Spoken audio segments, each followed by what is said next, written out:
Alors, bonjour à tous. Amélie Rochas, je suis chargée de mission au Bureau du développement agricole et des partenariats pour l'innovation à la DGER. Je vous remercie d'être présent aujourd'hui pour la troisième édition des appels à projets, du programme PNDAR sur la programmation 2022-2027. Au nom de la DGER, je tenais à vous remercier l'ensemble des personnes ici présentes qui font partie des porteurs de projets d'avoir répondu présent au dépôt de projets ces deux dernières éditions, où on est en augmentation du nombre de projets et on s'en félicite et on espère un maintien de cette dynamique. Et on a lancé aussi une réunion de partage un petit peu de ces premières mises en place des appels à projets pour continuer aussi une amélioration continue de notre côté par rapport à cette nouvelle programmation.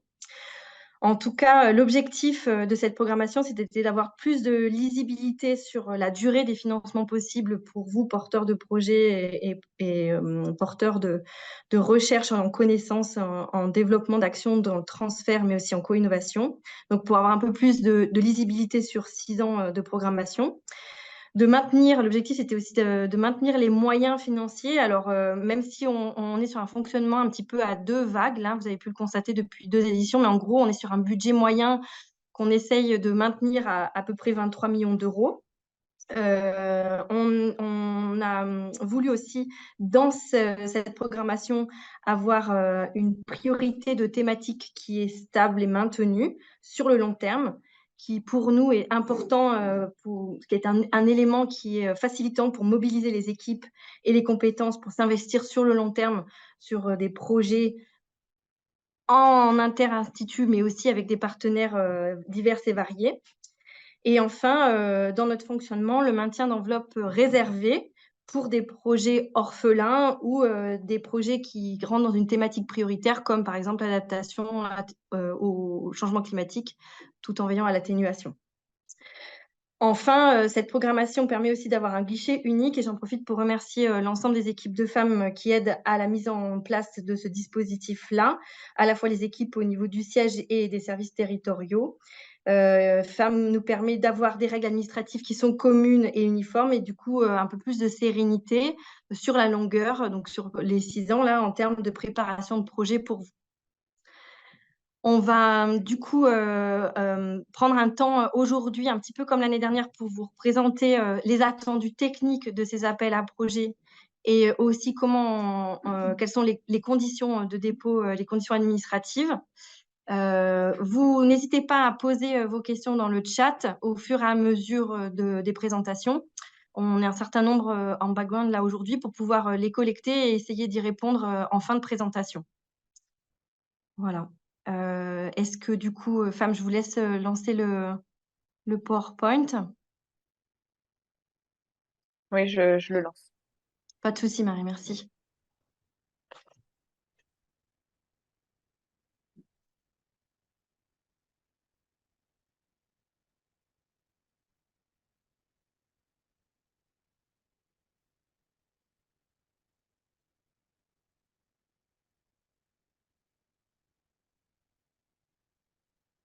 C'est bon pour vous? Donc, ouais, tout bon, pardon. Merci, Marie. Donc, du coup, sur le lancement de ces appels à projets, si on peut avoir la diapo suivante, c'était pour vous rappeler un petit peu donc, les ambitions qui sont toujours au cœur du PNDAR, qui est la toute première ambition, c'est vraiment de massifier la transition agroécologique au niveau des exploitations agricoles, en mobilisant les acteurs du développement agricole. On tient à soutenir des projets qui défendent un continuum entre recherche, développement, innovation et aussi transition, essaimage, que ce soit des projets pour conduire des connaissances ou des outils, pour soutenir des méthodes, des démarches collectives avec une dynamique et des spirales d'innovation, ou des projets qui ont aussi une entrée un peu plus sur l'impact, une entrée sur la mobilisation de l'impact et l'intérêt d'essaimer les connaissances qui sont produites, qui ont déjà été produites dans d'autres projets et pour lesquels on veut tester des chemins d'accompagnement pour être plus efficace dans cette massification de mise en place de systèmes agroécologiques sur les exploitations. L'enjeu aussi de ces appels à projets, c'est d'avoir un petit pas d'avance et de pouvoir soutenir des projets qui anticipent les enjeux de demain. On sait que les contraintes de production sont variées, de plus en plus complexes et avec des impacts de plus en plus forts, notamment sur le côté sociétal et qui peuvent cristalliser un certain nombre de positions. Donc, c'est comment enfin, nous, l'objectif, c'est de financer aussi des projets qui prennent un peu de risques sur cette anticipation des enjeux de demain.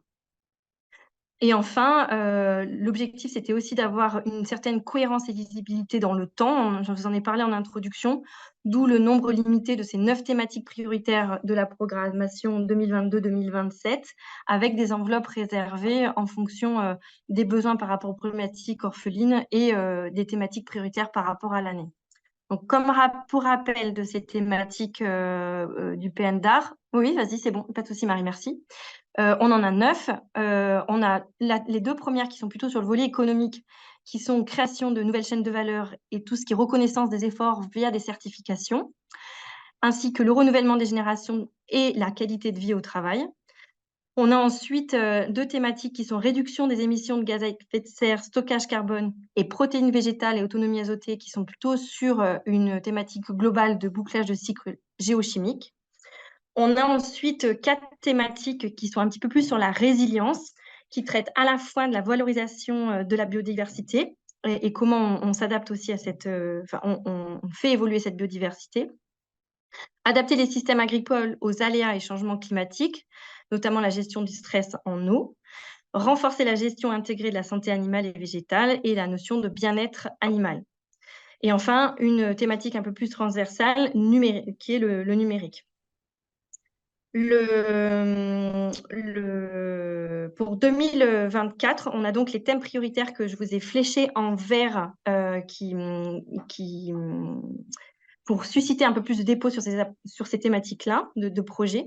Donc, pour la 3e année, on a la thématique adaptation des systèmes agricoles aux aléas climatiques. Et puis, on a un 2e thème qui a été retenu, qui est valoriser et adapter l'agrobiodiversité, un peu plus, pour être un peu plus clair, notamment sur le fait de favoriser la complémentarité entre élevage et culture, donc production animale et production végétale, et ainsi que la notion de haie agroforesterie, et qui rentre aussi dans la diversification des productions. On a aussi une enveloppe réservée sur la gestion des cécidomies dans la filière lavande et lavanda. Donc, l'intérêt d'avoir ces thèmes prioritaires et ces enveloppes orientées, c'est d'avoir un taux de sélection qui est supérieur sur ces thématiques-là. Et il faut savoir aussi que lors de l'analyse des projets, il y a une attention toute particulière qui est donnée aux projets qui ont une approche systémique et qui croisent plusieurs des thèmes PNDAR. On peut avoir quelques exemples de projets qui pourraient être déposés dans cette idée-là, avec ces 2 thématiques prioritaires dont je viens de vous donner, qui ont été retenues pour l'année 2024. On peut avoir des projets qui visent à développer un accompagnement ou des outils qui contribuent à la diversification des systèmes de production, tout en étant résilients par rapport au changement climatique. On peut aussi imaginer des projets qui développent des accompagnements ou des outils qui permettent de favoriser des systèmes en polyculture élevage, alors ou au sein même d'une exploitation ou en coopération locale entre agriculteurs, éleveurs, céréaliers à l'échelle d'un territoire pour augmenter la résilience des fermes face. On peut également imaginer des projets sur des systèmes en agroforesterie qui visent à diversifier les productions de l'exploitation et apporter une certaine résilience face à une source d'approvisionnement fourrager pour les élevages, notamment pour végétal pour l'alimentation des élevages. Voilà, c'est des idées comme ça. On peut en avoir plein d'autres. C'est pour un petit peu donner des idées de ce qu'on peut, parce que nous, on aimerait voir en termes de croisement de filières et de thématiques. Sur la diapo suivante, je ne me souviens plus. Merci. Alors, sur les objectifs techniques, du coup, on est... oui, c'est bon, merci. On est sur les grandes lignes des appels à projets CASDAR, ces projets, le financement, il est là pour défendre et financer des projets qui ont une ambition nationale. Donc, on demande à ce qu'il y ait au moins un projet qui répond à des problématiques interrégionales au pire, mais voilà, il faut qu'on ait une dimension qui soit plus importante que uniquement territoriale à l'échelle d'un département ou d'une région.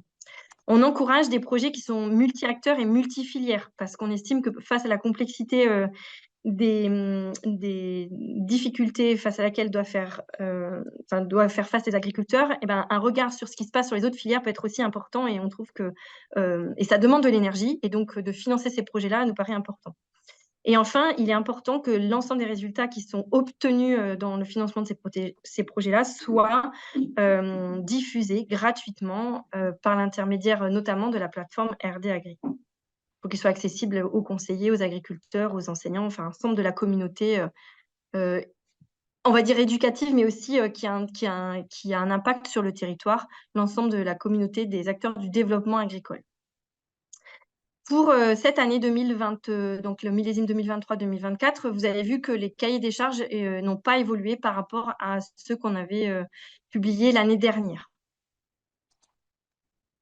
Je crois qu'après, je fais une petite précision sur les différents groupes. Voilà. Donc, on a 3 appels à projets différents que vous connaissez maintenant. On a l'appel à projet connaissances qui vise à créer de nouvelles connaissances opérationnelles. On est sur la recherche opérationnelle à ce niveau-là. On a l'appel à projet démultiplication qui vise à aider à financer des projets de chemin, où on teste des chemins d'accompagnement pour massifier la connaissance et l'appropriation des données et des connaissances, des outils qui sont créés en amont. Et puis, entre deux, on a un appel à projet qui s'appelle Co-innovation, qui cherche à financer des projets où on teste d'autres chemins de construction et de construction plutôt de co-production et qui se pose des fois un petit peu plus la question de l'impact. L'idée, c'est derrière d'avoir des projets où, en termes de partenariat, on a d'autres implications, des choses un petit peu innovantes également. Donc, plus précisément, sur l'appel à projet connaissance, je crois que c'est, voilà, on a donc l'objectif de cet appel à projet-là, c'est donc de sélectionner des projets de recherche appliquée. On n'est pas sur la recherche fondamentale, hein, recherche appliquée, qui vise à apporter des connaissances et des solutions innovantes finalisées directement à disposition des agriculteurs ou des conseillers, sachant qu'on va jusqu'à la première transformation. On vous a donné là quelques types d'objets attendus, c'est les mêmes que ceux qu'on vous avait présentés l'année dernière. Donc, ça peut être de la conception de systèmes de production, des techniques ou des organisations, du développement d'outils d'aide à la décision et ou des outils de traitement d'information. Je vous ai mis ensuite, je crois, quelques exemples de projets retenus en 2023. Alors, j'ai sélectionné des projets qui étaient dans les thématiques prioritaires l'année dernière, qui étaient de mémoire à renouvellement des générations, autonomie protéique et azotée et adaptation au changement climatique. Donc là, par exemple, pour le premier, c'est plutôt un thème sur la thématique autonomie protéine. Il y a un projet qui a été retenu en acquisition de connaissances sur la transformation des graines. On a eu un projet en termes d'adaptation au changement climatique sur des méthodologies d'évaluation des stratégies d'adaptation pour la filière blé, colza, pois, orge. Donc, quand on est dans un système de rotation blé, colza, pois, orge, quelle méthodologie, quel système de production on choisit pour être plus résilient face au changement climatique. Il y a également un projet qui a été retenu sur l'autonomie protéique par rapport à l'apport de systèmes fourragers innovants pour les élevages ruminants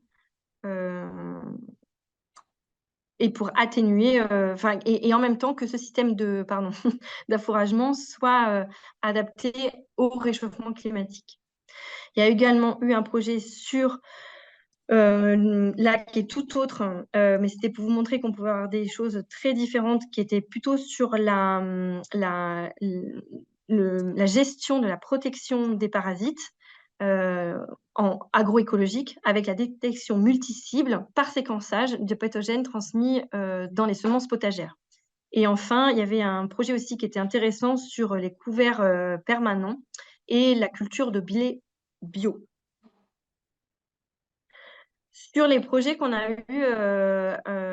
déposés en 2023, les jurys ont vraiment constaté une amélioration sur la qualité des projets qui étaient déposés, sur la construction scientifique, technique, méthodologique, une certaine rigueur qui était très appréciable et qui émanait à chaque fois de besoins de la profession et qui était argumenté en ce sens-là, qui était très intéressant, ainsi que des bibliographies très structurées et de qualité, ce qui rendait l'analyse des projets très riche, et une cohérence et une diversité des partenaires aussi qui était très appréciable sur ces projets déposés, ainsi que la réflexion dans le nombre des partenaires qui étaient associés au projet. Les améliorations pour autant qui sont attendues par les jurys par rapport à cet appel à projet-là, c'est d'avoir des projets avec un peu plus d'approche globale dans les études qui sont proposées, dont une approche économique et ou sociétale, des approches plus système avec des enjeux de reconception, avec des prises de risques en termes de données collectées ou d'outils pour approcher la reconception qui est demandée de plus en plus aux agriculteurs face aux besoins en eau, aux aléas climatiques et autres contraintes. La notion d'analyse de risque aussi, qui nous paraît importante dans le test de chacun de ces projets-là. Le choix d'indicateurs aussi des projets, qui est souvent un peu une partie qui est laissée, qui est vite traitée par les porteurs de projets et qui paraît dommageable, parce que c'est là-dessus qu'on évalue aussi quels sont les outils de gestion du projet, quels sont le tableau de bord qui a été mis en place par le porteur de projet et ses partenaires pour suivre au mieux le projet et le faire évoluer au cours de sa vie. Et aussi cette notion d'impact, dire OK, le projet, on le fait pour qui et du coup, quels moyens on se donne pour ça. Donc ça, c'est vraiment quelque chose qui est important et qui est regardé et pour lequel on voit on a encore besoin de progresser dans ce qui nous est donné à voir dans les projets. Besoin aussi de projets un peu plus multifilières pour répondre à des problématiques des exploitations du territoire et des projets alors même si on a identifié des thématiques prioritaires, là, je vous ai dit que du coup, ça permettait d'avoir un taux de sélection un peu plus important. Il faut pas oublier pour autant que les autres thématiques elles sont importantes et que le numérique, l'amélioration du bien-être animal ou le renouvellement des générations sont souvent, alors pas orphelines, mais restent des thématiques qui sont très peu traitées et ça reste dommage parce qu'il y a des réels besoins de ce côté-là également pour la profession. Pour l'appel à projet, je pense, voilà, démultiplication, on est là sur un appel à projet qui a pour objectif d'aider à tester des chemins qui aident à la massification de l'appropriation des outils qui ont été créés par ailleurs. On est vraiment là sur des actions, on vise à financer des actions d'accompagnement innovantes pour transférer les outils, les innovations, les données. Ça peut être à la fois adressé au conseil agricole, mais aussi aux agriculteurs directement. On est sur des projets attendus. Là, on a mis les mêmes exemples que ce qu'on vous avait présenté l'année dernière, qui peuvent être des répétitions de démonstrations et d'expérimentations chez les agriculteurs, des conduites d'animation et de facilitation d'échanges de pratiques entre agriculteurs, des méthodes de programmes de conseil stratégiques individuels ou collectifs, et des réalisations concrètes dans les exploitations pour lever les freins aux transitions. Quelques exemples de projets qu'on a retenus l'année dernière par rapport au renouvellement des générations. Le premier projet, là, c'était un projet sur l'innovation sociale au service de l'émergence d'une nouvelle génération de porteurs de projets d'installation agricole, qui visait à la fois sur la méthode d'accompagnement, mais aussi les statuts, les modes d'organisation pour s'installer en agriculture. Le renouvellement des générations qui était coopérer, innover, essaimer et capitaliser pour transmettre. Donc, c'était aller chercher les cédants et les repreneurs et faire coïncider leurs projets pour le renouvellement des générations agricoles. On avait aussi un projet sur plutôt là l'autonomie azotée qui était de mieux valoriser les engrais organiques sur les exploitations agricoles dans un enjeu d'autonomie et de résilience, avec donc les multiples enjeux par rapport à cette gestion d'engrais organiques. Un projet qui était plus sur l'alimentation protéique sur les élevages ovins et caprins, qui avait pour objectif d'optimiser la conduite alimentaire de ces troupeaux laitiers pour une meilleure efficience d'utilisation des aliments protéiques. Un projet sur la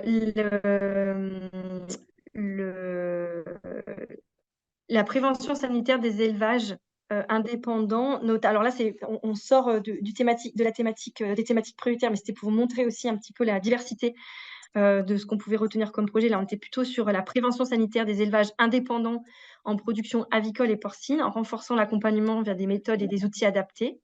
Donc, c'était sur des systèmes d'élevage particuliers. Et enfin, un projet sur accompagner les conseillers et les éleveurs vers des changements de pratiques pour aller vers du bien-être animal et du coup du bien-être au travail également. Sur ces projets démultiplication 2023 déposés, on a vu en termes de points positifs, si je parle la diapo suivante, Marie, s'il te plaît, de mémoire, on était sur aussi une amélioration constatée aussi de la qualité des projets, avec une belle cohérence et une belle diversité des acteurs qui étaient partenaires des projets déposés.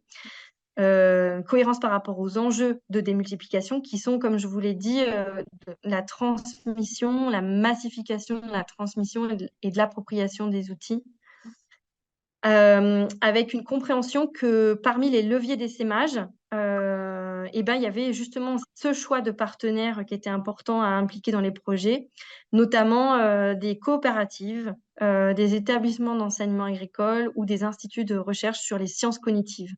Donc ça, on a vu apparaître ça et c'était très, très intéressant, avec vraiment une dimension collective de projet. Et enfin, pareil, un argumentaire et une bibliographie qui étaient de qualité.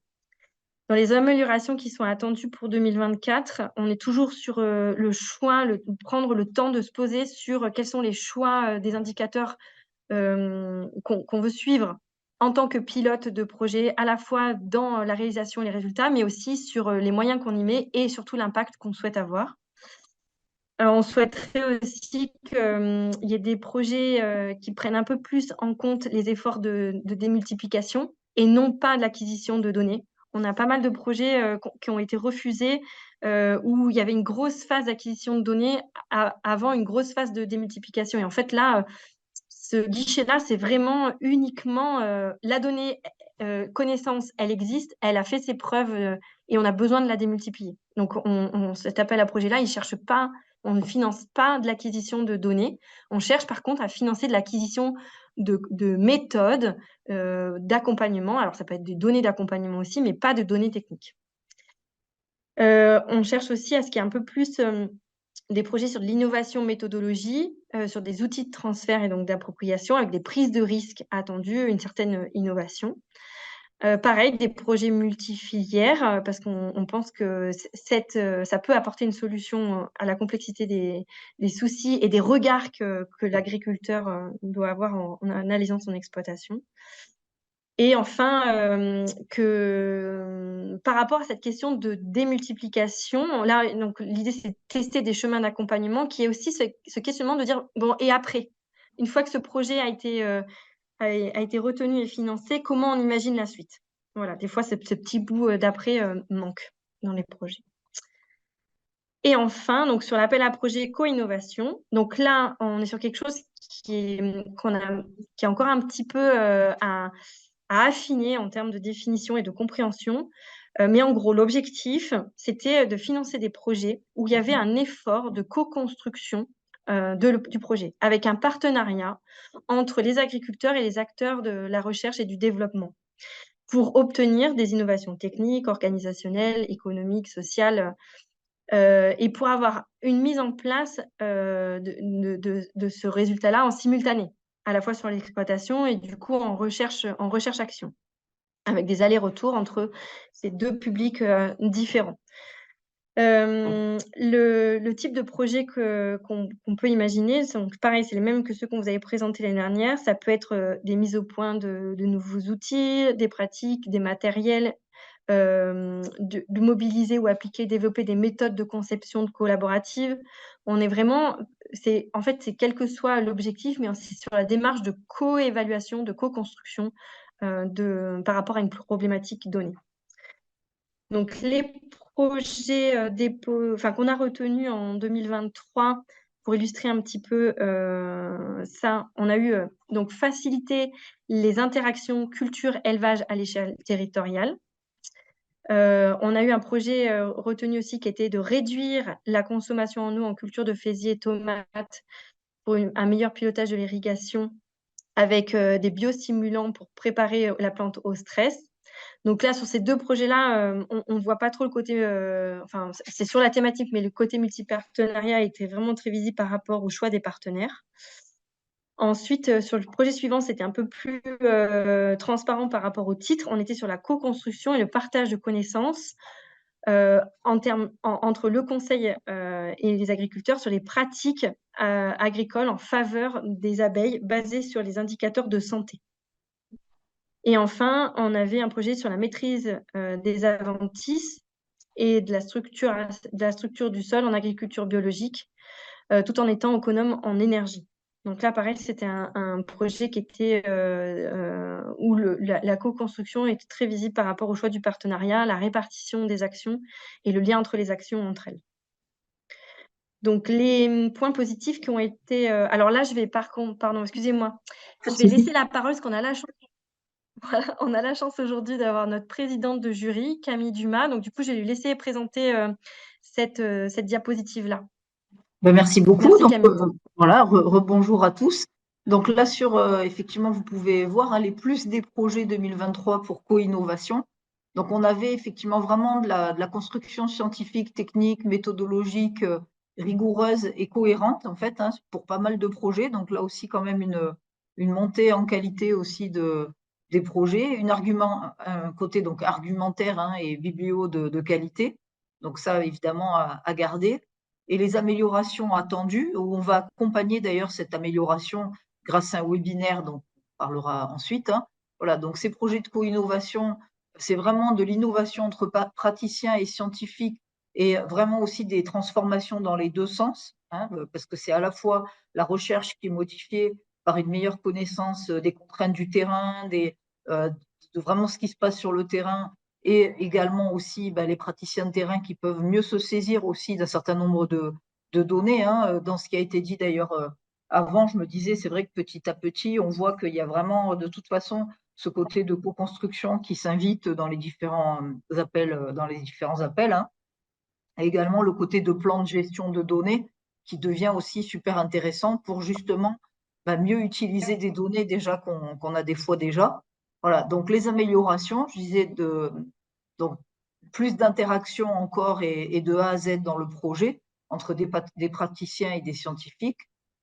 Également donc un MOOC que vous pouvez donc consulter qui a été piloté par Claude Compagnon, donc qui est le vice-président d'ailleurs pour cet appel à projet.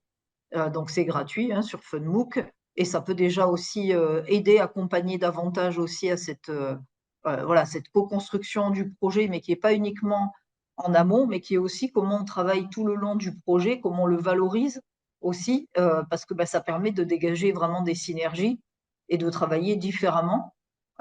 Donc il y a une obligation de partenaires vraiment du domaine de l'agriculture sur le terrain pour cet appel à projet co-innovation. Et également, donc, en amélioration, on souhaite avoir davantage aussi la dimension sciences humaines et sociales, des aspects, voilà, sciences humaines et sociales par rapport à donner du sens aux pratiques, voir en quoi, en fait, on peut avoir des bénéfices par rapport au changement de pratique. Et ça, on a besoin d'avoir de l'accompagnement. Donc, c'est vrai que souvent, maintenant, on remplace un peu le mot conseil par plus le côté accompagnement qui est aussi un peu plus en interaction. Proposition donc d'un webinaire le 21. Alors là, du coup, je crois qu'il y a une animation où on a normalement la date et le lien, mais que vous aurez de toute façon, là, je ne le vois pas, mais Voilà, donc normalement, vous l'aurez de toute façon par la suite, hein, donc Si le tu cliques, 21 Marie, novembre. normalement, c'est bon. Voilà, parfait. Voilà. Merci, Marie. Donc 21 novembre, matin, de 10h à 11h30. Donc on a sollicité une association qui s'appelle Sciences Citoyennes, avec laquelle on a travaillé en amont et qui va donc vous présenter les grandes lignes de ce que c'est vraiment la co-innovation, donc en complément de ce que vous avez aussi dans le MOOC, et des exemples de projets qui ont été sélectionnés dans co-innovation. Et voilà, et pourquoi c'était des projets assez exemplaires justement sur ces aspects de co-construction. Voilà, donc en 1 heure et demie, voilà, vous aurez quand même des bonnes bases. Vous pourrez aussi poser des questions, ça sera enregistré. Donc si vous ne pouvez pas y assister, vous pourrez quand même en bénéficier. Voilà, donc c'est vrai qu'on voit qu'il y a des changements et que quand on parle de transition, quand on parle d'intelligence collective, ça permet voilà, une meilleure efficience, un meilleur engagement et plus de transformation collective. Donc la cohérence, voilà, diversité des partenariats, bah, évidemment, hein, que ce ne soit pas un affichage, que ça soit vraiment profondément voilà, ancré, visible sur tout le long du projet. Voilà, répartition des actions et liens entre elles pour avoir vraiment des synergies. Donc le choix des indicateurs, c'est vraiment là aussi de la co-construction d'indicateurs, donc voilà, de réalisation, de résultats, de moyens et impact, parce que ce qui est un projet réussi, juste d'un point de vue recherche, bon, bah, bien sûr qu'il y a beaucoup de chercheurs qui voient aussi la dimension projet réussi s'il y a vraiment un impact sur le terrain, mais bon, il y a aussi la contrainte du chercheur qui va être des publications de rang A, alors que bah, pour un agriculteur, voilà, la publication, c'est pas forcément la première chose qu'il va mettre en indicateur de réussite. Donc, d'où l'intérêt d'avoir vraiment aussi une co-construction pour le choix des indicateurs, voilà, le type d'indicateur de réussite, donc quelque chose d'hybride hein, qui va finalement être du gagnant-gagnant pour les différents acteurs engagés. Voilà, approche globale, systémique, puisque voilà, si on veut s'inscrire en amélioration continue, c'est toujours quand même le côté mécanisme, système, tout en ayant bah, les informations très situées hein, aussi, puisqu'en fonction du climat, en fonction bah, comment dire, des aspects économiques, etc., du contexte, ça peut changer aussi. Donc, c'est joué sur les deux tableaux. Donc, les retours d'expérience aussi en valorisation sont vraiment importants. Voilà, plus de la reconception que de la substitution, voire des créations de filières. Voilà, s'y comprend un projet de recherche et des projets donc multifilières, si possible, pour répondre aux problématiques des exploitations et des territoires. Voilà, donc c'est vrai que pour co-innovation, il y a vraiment cette obligation très très renforcée de la co-construction, mais on voit avec ce qui a été dit avant que de toute façon, ça devient incontournable de travailler plus tous ensemble, on va dire, et voilà, pour avoir du résultat et de l'impact. Ben, merci pour votre attention. Voilà, je redonne la parole. Merci Camille pour cette présentation. Donc du coup, on va passer maintenant plutôt à la présentation des conditions administratives et financières de ces appels à projets. Oui. Du coup, je vais faire la présentation sur la partie effectivement instruction qui est menée par France Agrimaire. Et puis ensuite, on prendra les questions. Enfin, je vois qu'il y a des messages dans la discussion, mais je peux pas tout trouver. Donc voilà. Comme ça a été présenté par Amélie en introduction, il y a eu très peu de modifications, enfin, il n'y a pas eu de modifications sur les cahiers des charges sur les 3 appels à projets. Donc sur les bénéficiaires, les organismes bénéficiaires cibles sont les mêmes. Il y en a deux, ils sont de 2 types. Des organismes et entreprises qui conduisent une activité principale de recherche et de production de connaissances. Ce qui inclut les organismes de recherche et d'enseignement supérieur, les établissements d'enseignement agricole, les instituts techniques, les chambres d'agriculture et les groupements professionnels à caractère technique, économique et social, type ONVAR. Et le deuxième type d'organisme qui peut aussi déposer des projets dans les 3 appels à projets, ce sont les opérateurs économiques qui n'ont pas dont l'objet principal n'est pas de faire de la recherche ou du développement agricole, qui peuvent aussi déposer des projets dans ces appels à projets. Les règles communes n'ont pas changé par rapport à l'année dernière. Elles reprennent les lignes directrices qui ont été présentées par Amélie sur les 3 appels à projets. Donc, il y a des prérequis qui sont nécessaires à la fois sur le partenariat, sur l'échelle territoriale et sur la durée de réalisation. Sur le partenariat, nous cherchons des projets qui mobilisent obligatoirement plusieurs partenaires, donc au minimum un chef de file et un partenaire. Le partenaire il peut y avoir des partenariats avec des partenaires qui vont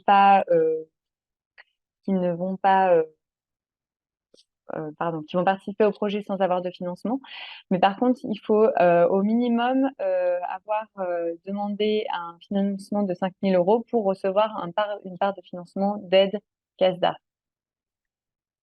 Il n'y a pas de type de partenaire obligatoire, sauf pour l'appel à projet co-innovation, mais du coup, comme ça a été présenté précédemment, il y aura un webinaire spécifique sur cet appel à projet. Donc, je pense que ce point sera présenté à l'occasion de ce webinaire mardi prochain.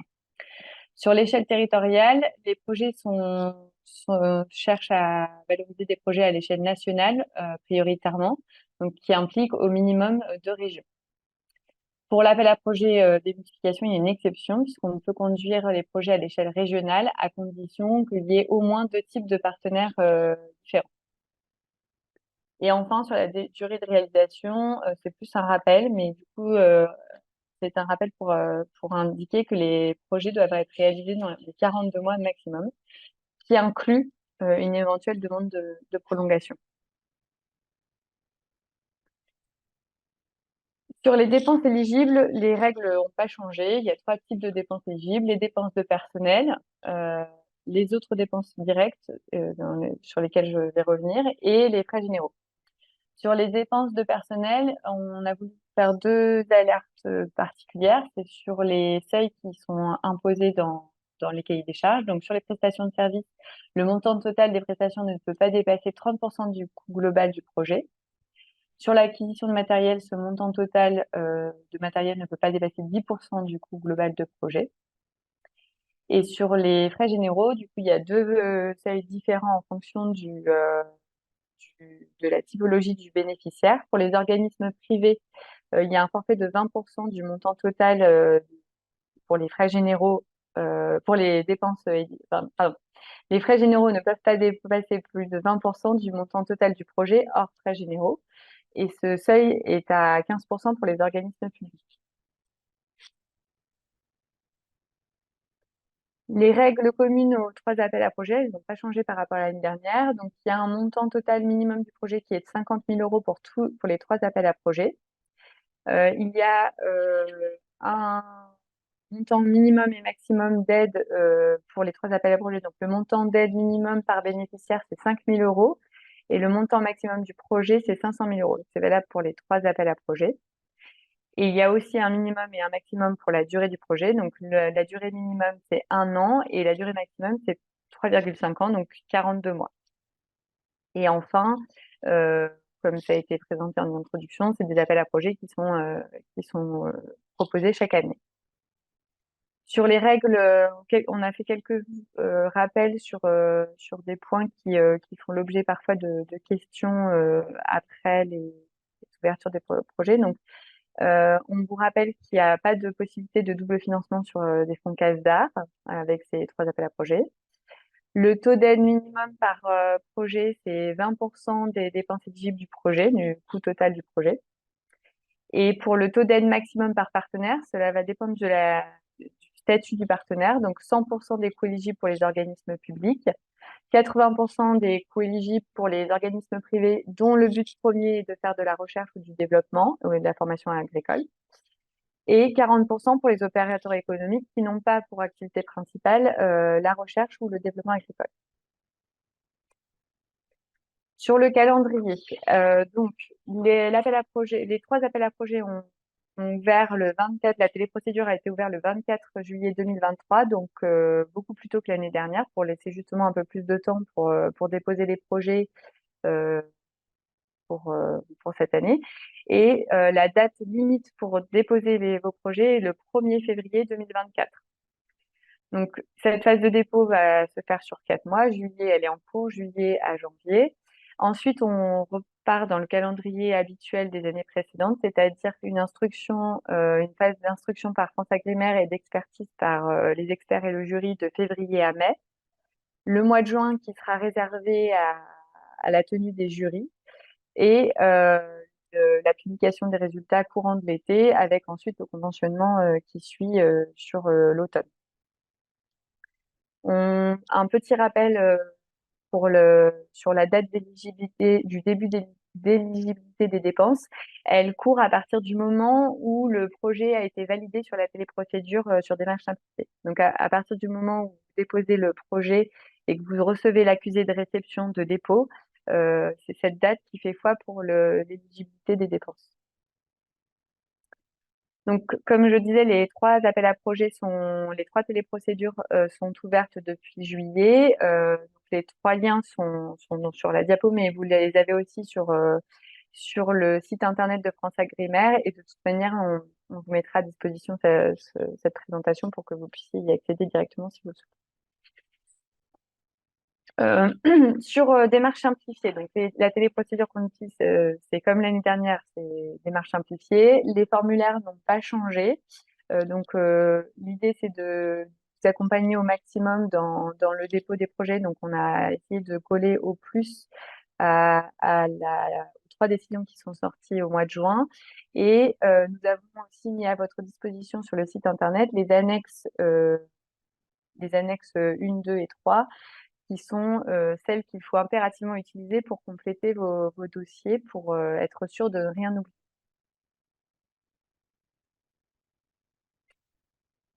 Sur le contenu du dossier, aucun changement particulier à noter. Le dossier doit se constituer à la fois d'un résumé du projet qui est saisi directement dans Démarche simplifiée, une synthèse technique qui nous permettra ensuite de publier cette trame après le dépôt en ligne. Et le descriptif technique du projet, c'est là où j'insiste sur le fait qu'il faut vraiment utiliser les documents qu'on vous a mis à disposition, donc annexe 1, annexe 1 et les annexes financières, pour ne pas louper d'éléments essentiels au projet. Donc, ce descriptif technique doit comprendre les objectifs et résultats attendus à l'issue du projet, un état de l'art initial, donc, qui a été d'ailleurs souligné dans les points fort des trois appels à projets, mais c'est indispensable qu'il soit bien fourni. Une description du partenariat, un programme de travail détaillé sur la durée totale du projet, les objectifs et modalités de diffusion et de valorisation des résultats. Donc ça aussi, c'est un point qui a été mis en avant sur les éléments essentiels du dossier. Un budget et un plan de financement par action, le budget et le plan de financement par partenaire.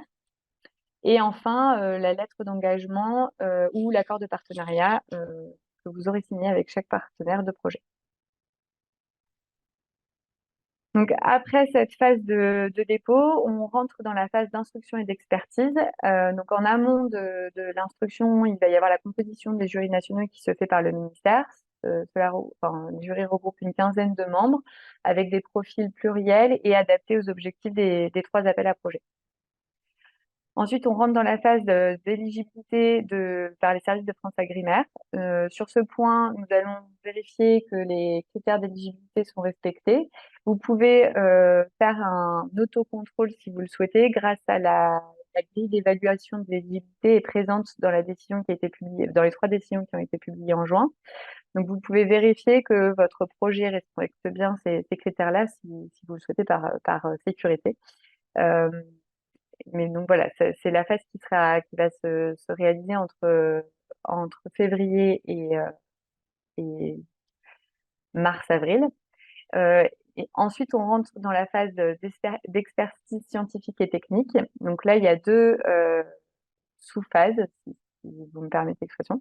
Donc la première phase, c'est on va transmettre les projets à des experts qui vont qui vont compléter une grille d'expertise avec les points forts, les points faibles, les recommandations et la notation qui est proposée. Donc cette grille est disponible aussi en annexe des trois décisions qui ont été publiées en juillet, donc vous pouvez la consulter si vous le souhaitez. À l'issue de cette expertise, les experts donc, nous rendre cette grille d'expertise. On la transmet aux membres du jury. Les rapporteurs vont analyser ces grilles et faire une proposition rendre un avis sur les différents projets. Ensuite, on passe dans la troisième phase, qui est celle de la tenue des jurys, qui se passe en juin. Donc, les jurys vont analyser et rendre un avis sur l'intégralité des projets qui ont été éligibles et vont proposer un classement au ministère. Et ensuite, c'est la dernière étape, qui est celle de la sélection finale des projets par les services du ministère de l'Agriculture, qui prend à la fois en compte les avis du jury, des 3 jurys, et les priorités des filières qui sont formulées dans le cadre des conseils spécialisés de France Agrimer.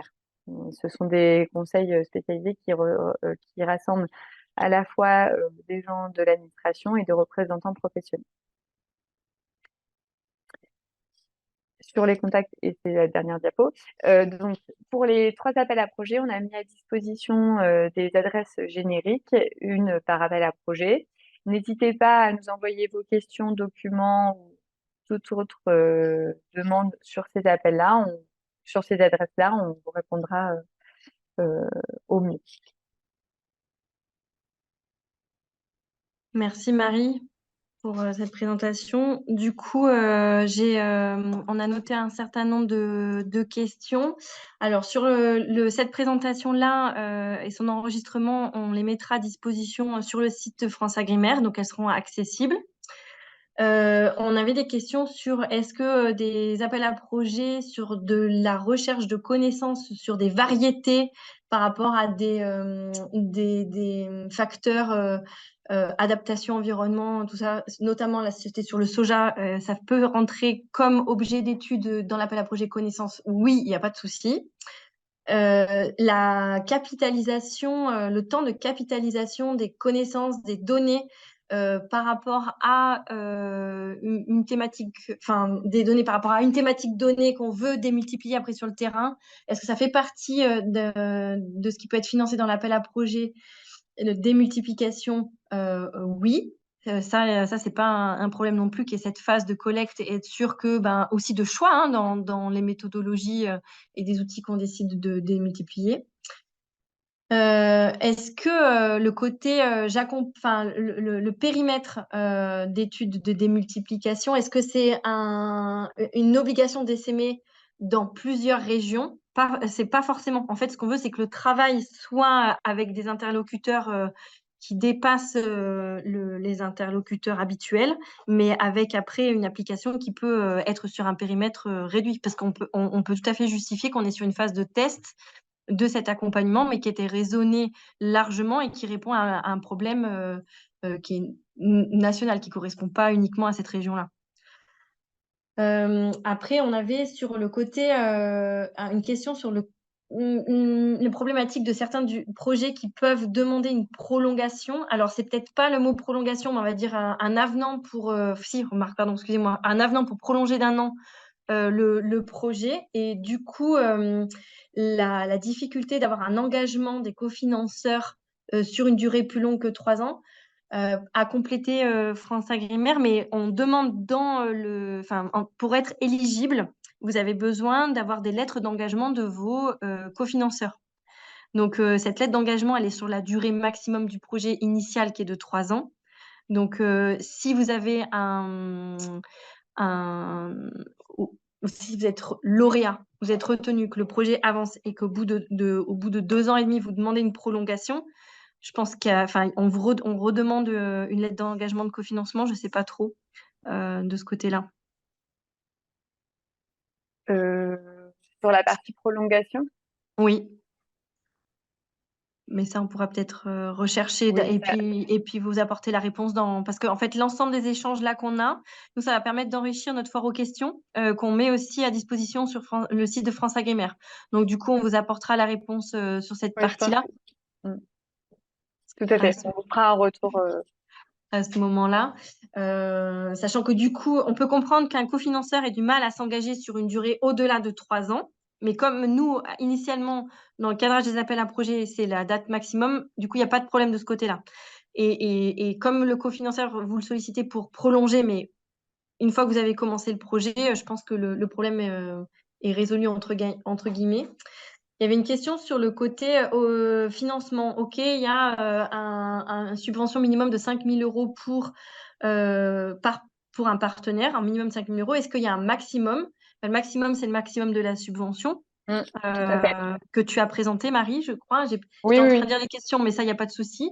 oui. Et par contre, si un partenaire, pendant le projet, quand on fait le bilan, on n'a pas consommé les 5 000 €, comment ça se passe? Donc là, il y a des basculements de financement qui peuvent se faire entre partenaires. Ça, c'est possible. Il me sortira plus tard, mais c'était Modulo, oui. oui. Modulo, enfin, c'est pas complètement libre, effectivement, mais ça, c'est précisé dans les conventions individuelles de chaque projet. Il y a des Les redéploiements possibles. des redéploiements possibles. Alors, il y avait une question aussi sur quels sont les redéploiements possibles. Est-ce qu'il y a des choses qui sont interdites et quelles sont en gros les grandes règles? Alors, Ça, les redéploiements pour un même partenaire, hein, pas entre partenaires, mais sans limite pour les postes de dépenses, donc dépenses de personnel. Donc, je laisserai mes collègues compléter, hein, mais sans limite pour les dépenses de personnel et dépenses directes, sans dépassement du budget prévisionnel éligible, évidemment. Et après, c'est dans la limite de 15% par poste de dépenses, donc entre dépenses de personnel, euh, dépenses directes et frais généraux. Donc, mais tout ça est précisé hein, dans les conventions. Il me semble que c'est l'article 3, mais du coup, c'est précisé dans les conventions que vous signez sur les appels à projets. Et vous les avez de toute manière dans les trois décisions qui sont sorties en juin. Vous avez dans l'article 3, on vous précise les dépenses éligibles et les redéploiements possibles entre partenaires et hors. et, Enfin, du coup, voilà, dépenses éligibles et redéploiements possibles entre partenaires. Donc, je vous invite vraiment à relire les décisions, article 3, les trois appels à projets sont très clairs sur le sujet. merci Marie. Il y avait une question aussi sur la précision en termes de taux de subvention. Alors, Oui, quand on est sur 40% de taux de subvention, quand on est sur des entreprises qui sont à but lucratif et dont leur premier objectif n'est pas la formation, la recherche et le développement.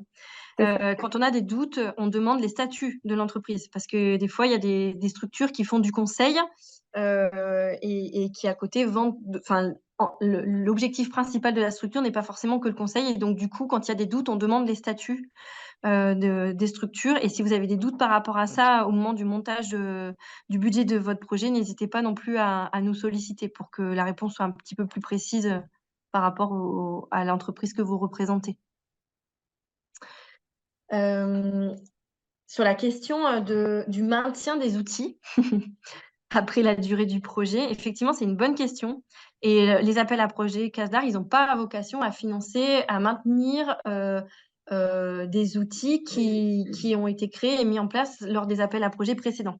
Et effectivement, du coup, il faut trouver, alors c'est dès le départ, c'est-à-dire quand on déploie l'outil, sur quelle plateforme on le met à disposition pour que, à l'avenir, une fois qu'il n'y a plus de financement CASDAR, et ben, cet outil soit toujours disponible ou puisse toujours être mis à jour. Donc ça, c'est une vraie question. Alors, il y a différentes solutions qui peuvent être envisagées en réflexion interfilière au niveau des programmations annuelles ou pluriannuelles des instituts ou des chambres d'agriculture. Enfin voilà, il y a en fonction des partenaires, mais après, effectivement, il faut que ça soit intégré dans un fonctionnement courant. Les frais de bouche, est-ce qu'ils peuvent être intégrés, pris considérés comme des charges éligibles? Pour moi, il n'y a pas de souci parce que ça peut faire partie des prestations ou des frais annexes lors d'animation, de transfert, diffusion. Donc, voilà, il ne faut pas que ça représente. Après, quand il y a une analyse des projets, il est demandé sur la grille d'évaluation, vous pouvez voir aussi, qui est publié dans le cahier des charges de femmes en annexe, dans les fins des annexes là. On regarde la cohérence du budget par rapport aux actions. Donc voilà, il y a une cohérence qui est quand même regardée par rapport à ça, mais c'est pas une dépense qui est rejetée. Elle peut tout à fait être intégrée dans votre budget. il n'y a pas, par rapport aux enveloppes, enfin au montant, cases d'art par enveloppe, il n'y a pas il y a pas de montant prédéfini de subvention cases d'art pour l'appel à projet connaissance, pour l'appel à projet co-innovation et pour l'appel à projet démultiplication. Par contre, il y a un taux de sélection qu'on s'est appliqué en termes de règles de fonctionnement. Comme je vous le disais en introduction, on est vraiment sur un objectif de massification de l'accompagnement des transitions agroécologiques. Du coup, on vise un taux de sélection de 50% des appels à projets de démultiplication. Taux qu'on n'arrive pas à atteindre avec les 17 millions d'euros qu'on a au tout début dans le budget qui est autorisé par rapport aux subventions CASDAR, des appels à projets CASDAR. Du coup, on essaye de maintenir une cohérence, c'est-à-dire un peu plus de sélection, un taux de sélection qui est plus important dans l'appel à projet démultiplication que connaissance et co-innovation. On arrive à atteindre ce taux suite aux vagues successives de sélection des projets qui sont sur les listes complémentaires. Vous avez vu, là, cette année, on a donc un certain nombre de projets retenus lauréats en liste principale et après, on en avait pratiquement autant, j'exagère, mais en liste complémentaire.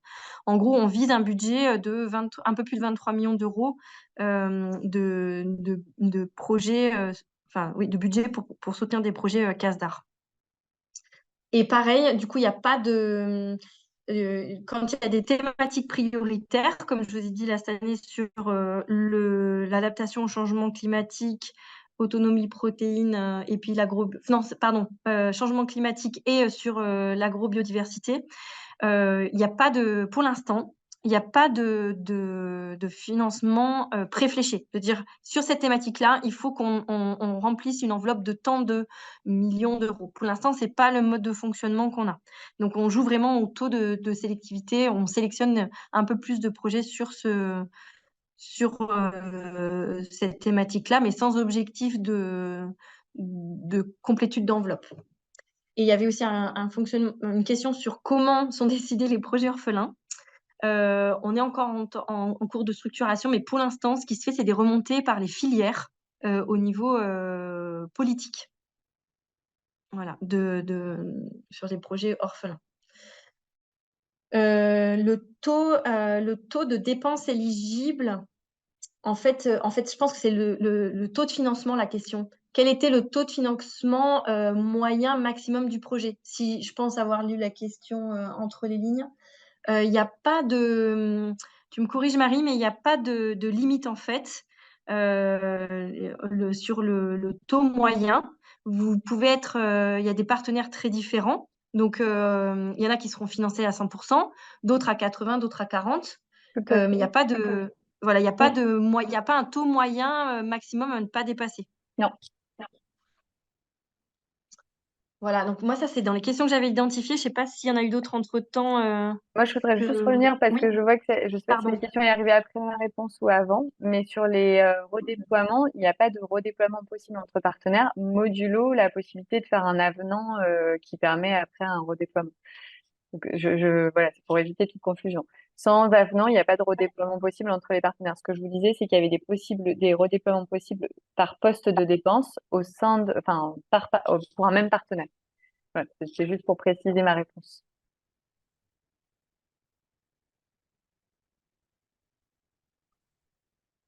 Après, de toute manière, comme tu disais, Amélie, on va conserver toutes les questions qui ont été posées. Donc, on pourra aussi, si jamais il y a des questions auxquelles on n'a pas répondu, on pourra toujours les compléter pareil.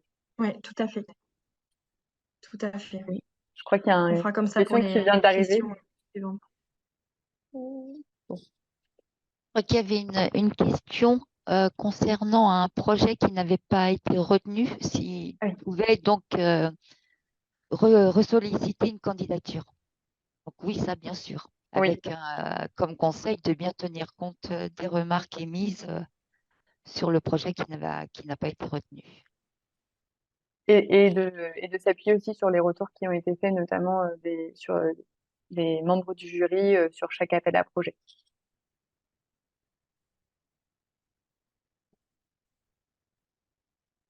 Écoutez, merci bien en tout cas pour votre participation et on vous donne rendez-vous la semaine prochaine pour le 21 pour ceux qui sont intéressés pour en savoir un peu plus sur qu'est-ce qu'on cherche à obtenir par rapport à cette co-innovation. Et puis, cette session sera disponible sur Internet et les échanges permettront d'enrichir aussi la foire aux questions qui sera également disponible sur le site Internet de France Agrimaire. Bonne journée à tous. Merci beaucoup. Au revoir.